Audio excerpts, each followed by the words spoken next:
The big question right now is, how are buyers affording to buy?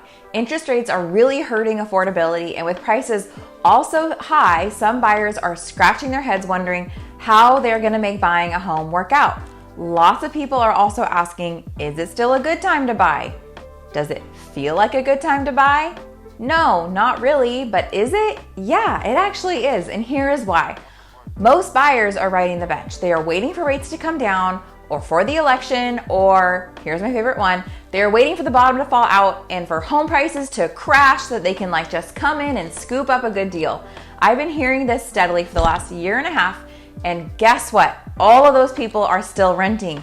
If you are renting a home for $2,000 a month in North Idaho, and that's gonna be a really good deal for rental, then it's likely that you have now spent $18,000 or more paying someone else's mortgage while you have waited patiently for rates to come down, or for the bottom to fall out. And I have a great tool that I do want to share with you that compares buying now versus later, factoring in appreciation and rates, but that is not the topic of this video.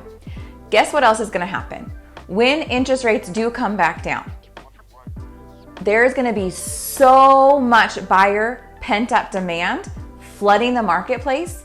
It's going to be just like COVID, round two, when rates were low and everyone and their mom was trying to buy a house at the same time, and listings were getting 10 to 15 offers and selling for like 50, 100,000, 150,000 or more over asking. It was crazy.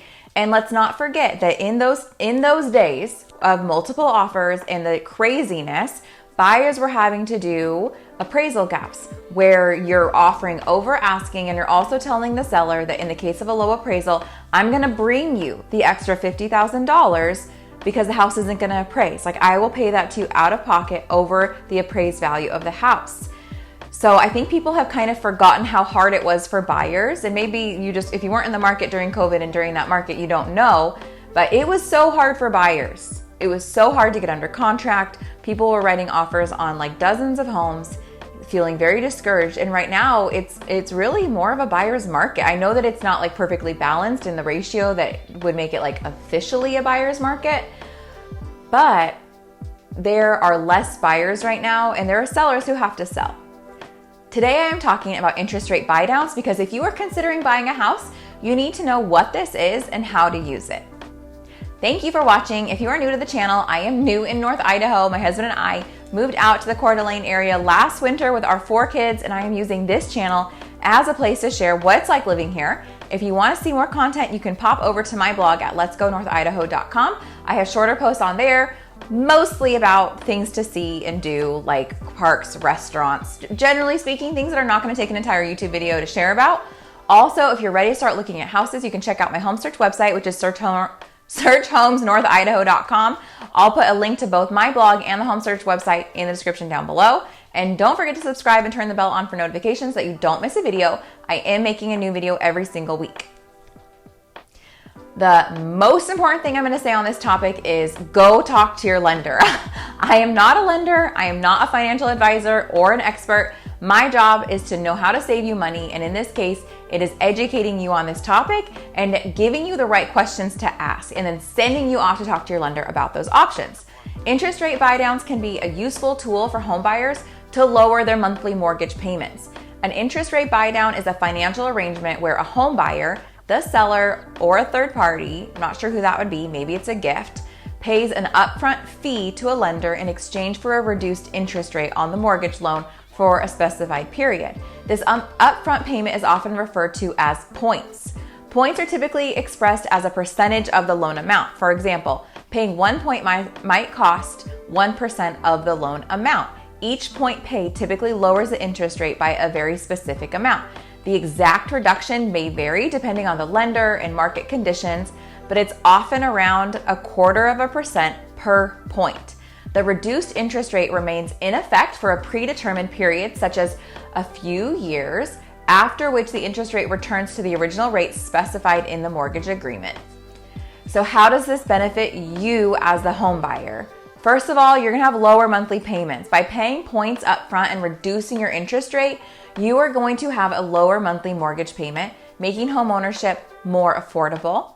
Second of all, you're going to save money. Over the life of the loan, you can save money on interest payments if you plan to stay in the home for an extended period.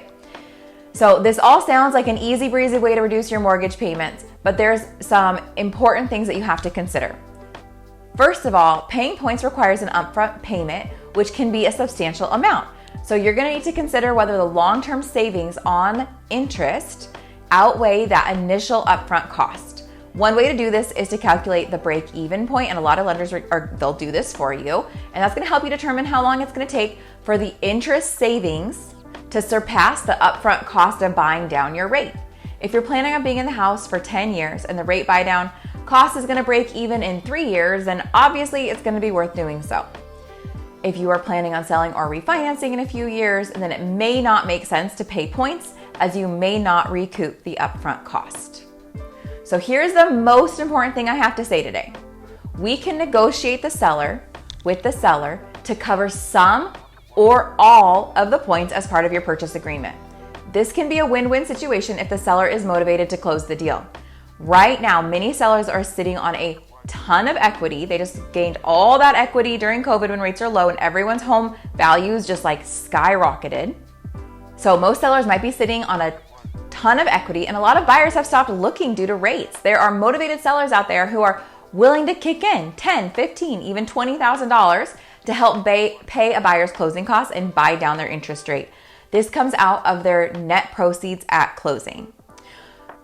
Call me with any questions about this topic. It's a big one, and if you have never heard of the concept, it can take a minute to just wrap your head around it.